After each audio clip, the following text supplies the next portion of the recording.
Hi everyone, thank you for joining me. My name is Pierre-Clément Simon and I recently finished my PhD at Penn State University. And today I will be talking about how we can quantify the effect of hydride microstructure on zirconium alloys and embrittlement using image analysis. This research has been performed by myself, but also by Karen Frank, Professor Lonkin Chen, and Professor Arthur Moda from Penn State University, Professor Michael Tongs from University of Florida, and Professor Mark Damon from Queen's University. I will start by giving a little bit of background and show how hydride morphology affects fracture behavior in zirconium alloys. And then I'll show how it can be challenging to quantify hydride morphology in a way that correlates with the fracture behavior of the material. To solve that issue, we developed a new metric called the Radial Hydride Continuous Path, which has been implemented in MATLAB and is now available on GitHub, and I will talk about the definition of this metric and how it has been implemented and how it can be used. Then I will show that this new metric correlates very well with fracture behavior, and I will conclude and summarize this presentation. So inside light water reactors, we have the fuel that is encapsulated by the cladding material, which is usually made out of zirconium alloys, which is in turn in contact with water. And at high temperature, corrosion occurs at the interface, an oxide layer is formed, and some of the hydrogen is produced as a byproduct. And part of it is actually picked up by the cladding, and we end up with hydrogen in solid solution in the cladding.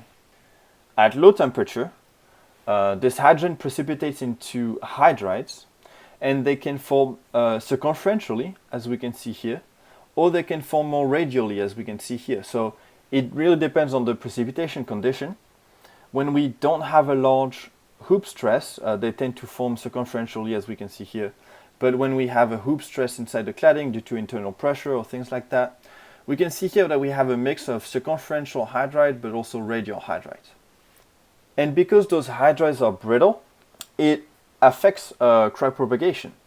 So here we can see in the case of circumferential hydrides, the circumferential hydrides break, and then a crack can propagate through the cladding thickness by joining those hydrides following an angle of 45 degrees between the hydrides, and it can go through the cladding thickness like such.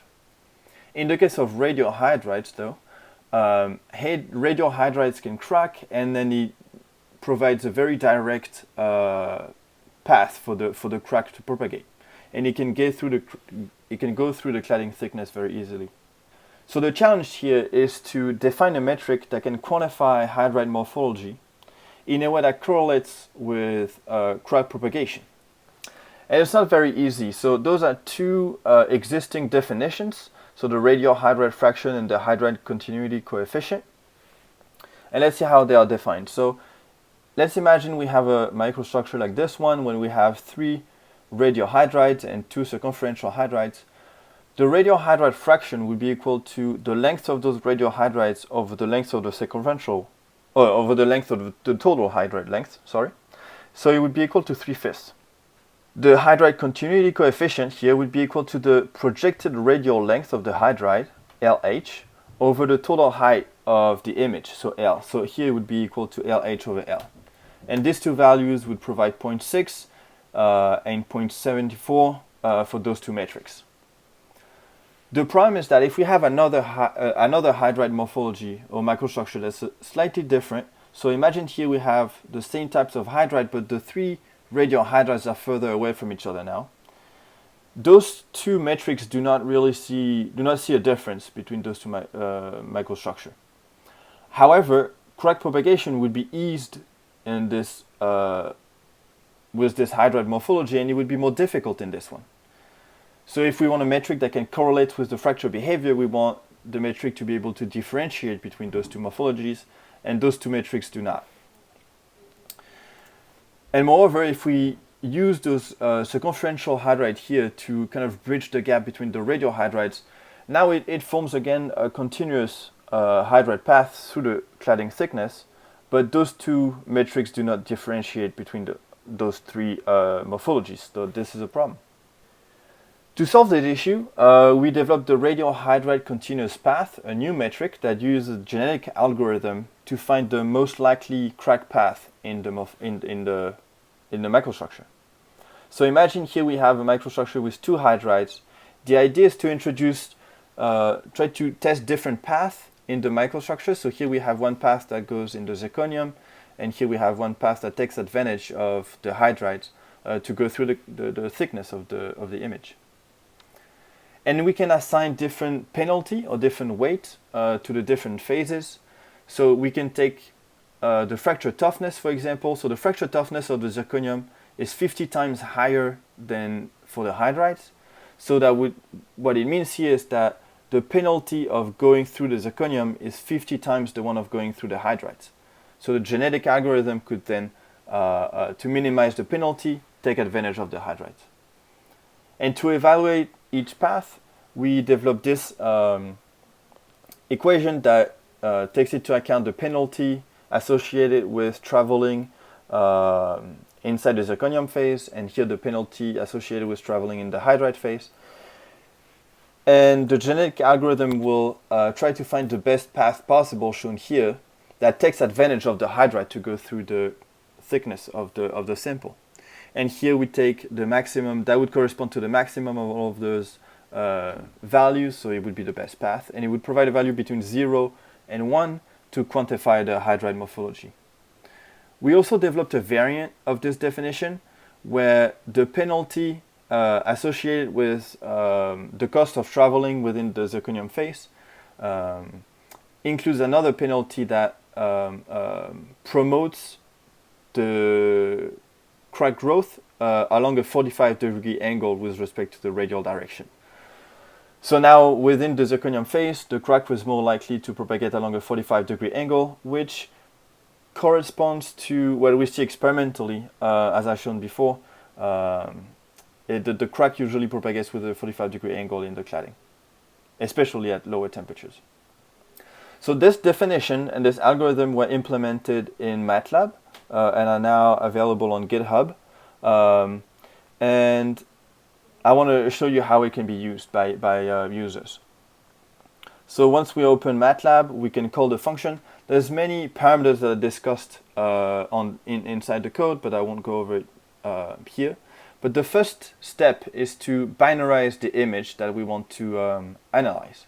So here we have the original image of the hydrides that we want to analyze. The problem is that it has a lot of impurities and it's not binarized. So for now, the computer doesn't know which phase is the hydride or which phase is the zirconium. And so the first step is to binarize the hydrides and filter out those impurities. And here we have the threshold values to binarize the image that can be very easily defined by the user. And here we can select the size of the impurities that want to be removed and things like that. So this is a graphical user interface that is also implemented in the code that helps the users binarize their image. And you can see here that by changing the values, we can find the microstructure where we only have the hydrides and we were able to remove all the impurities and things like that. So this image will be the one that will be analyzed in the code. Now the next step is for the algorithm to automatically find the best path across the microstructure.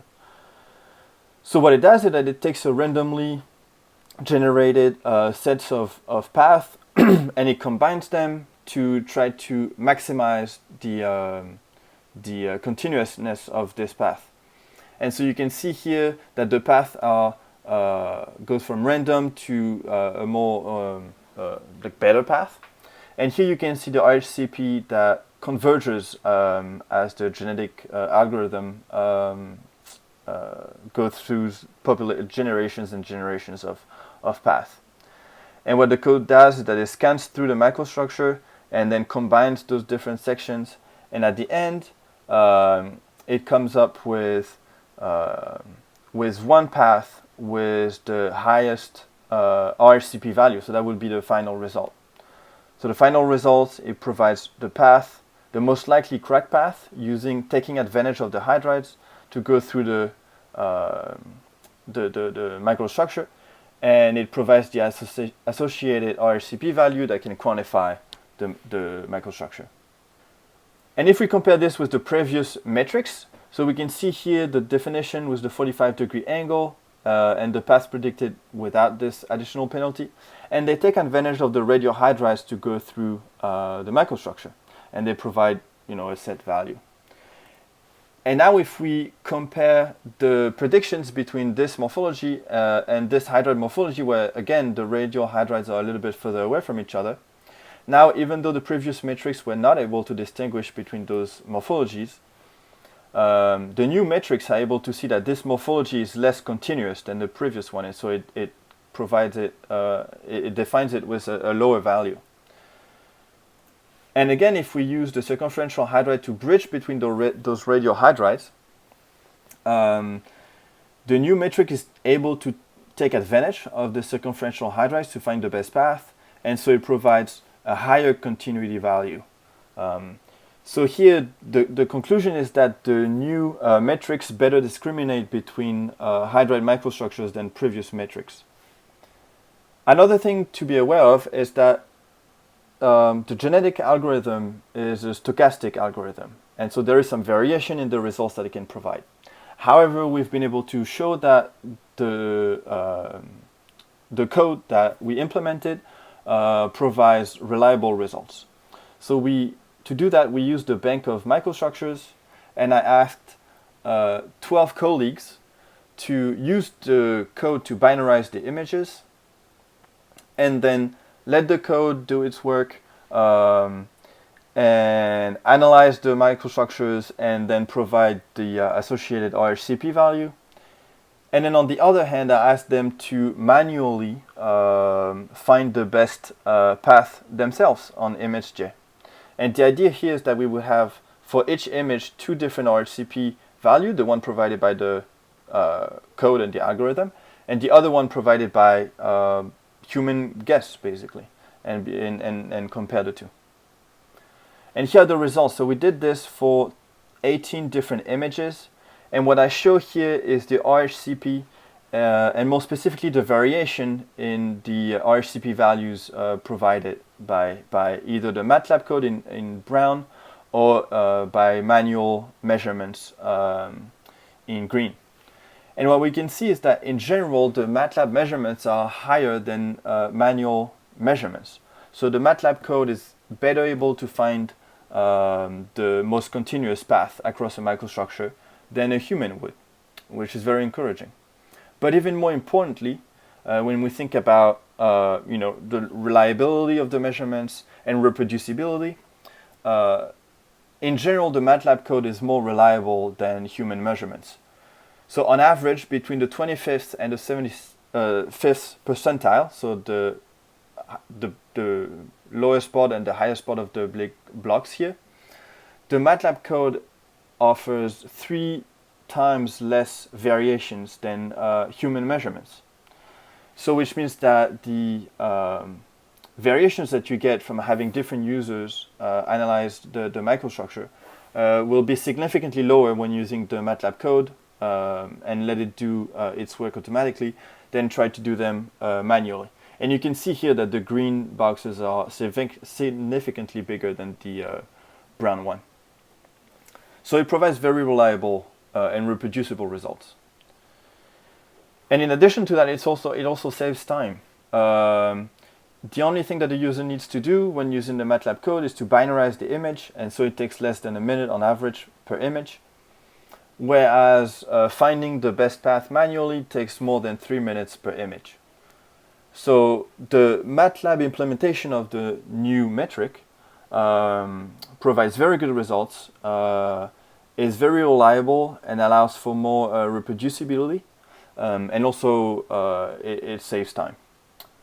So now that we know that the new metrics that we developed and the implementation of those new metrics are better able to discriminate between microstructures than the previous metrics did, and are also providing reliable results, we want to make sure that the values provided by these new metrics correlate with the fracture behavior of the material. So we find a publication that did ring compression tests until fracture on different hydride morphologies. So we have examples of circumferential hydrides, of radial hydrides at different hydride content. And they provide pictures of the morphology before the fracture and after the fracture, which will be useful to us. And they also provide the fracture energy per area for each sample.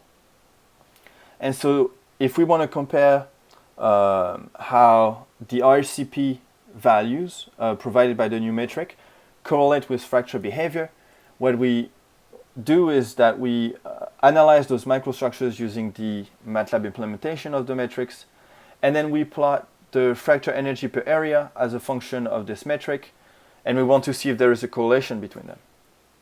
Before I show that, I want to first show that if we try to find a correlation, I want to say that there is not a good correlation between the fracture energy per area and the hydrogen content.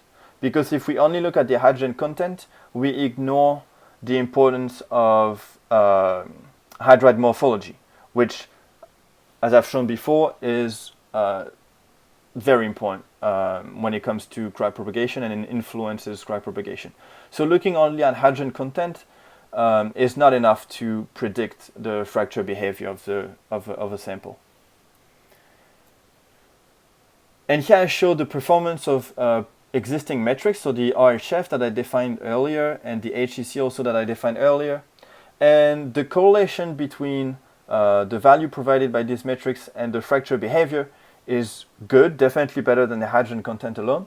It's good, but some of these data points are pretty far from the linear regression. So the correlation is better, but not perfect. However, the new metric, and especially the version of the metric using the additional penalty for the 45-degree angle, the correlation is almost perfect, and so it means that those new metrics can quantify hydride morphology in a way that correlates with fracture behavior better than what previous metrics did. And in addition, it can also predict the crack path during fracture. So for example, here I show an image of the crack path in a sample with circumferential hydrides, and we can see that it jumps with 45-degree angles between hydrides, which is very similar than the path predicted by the morphology, by the metric here. And similarly, in the case of radial hydrides, the crack is way more direct, which is also predicted by the new metric here. So to summarize, we noticed that quantifying hydride microstructure in a way that correlated with the fracture behavior was a challenging task, and some of the previous metrics had significant shortcomings. So we developed a new metric that we implemented in MATLAB that allows the users to take their micrographs, binarize them, and then automatically analyzes the image. And then it provides the crack path that is a reasonable crack path that corresponds pretty well with experimental observation. And it also provides a value that can quantify the morphology of this micrograph in a way that correlates with the fracture behavior that is expected from this specific sample. And it does this better than previous metrics did. So I want to acknowledge the funding agency, so from the DOE. And I also want to thank Dr. Kim from Korea, who kindly shared some high-resolution hydride microstructures with us. Thank you very much for your attention. If you have any questions or want to reach out to me, don't hesitate to use this email address. If you want to look at the paper that we published about this research, you can find it here using this link or by scanning the QR code here. And if you want to have access to the code, the MATLAB code, you can find it here on GitHub using this link or using the QR code. Again, thank you very much. I'll be happy to take any questions in the chat. Thank you.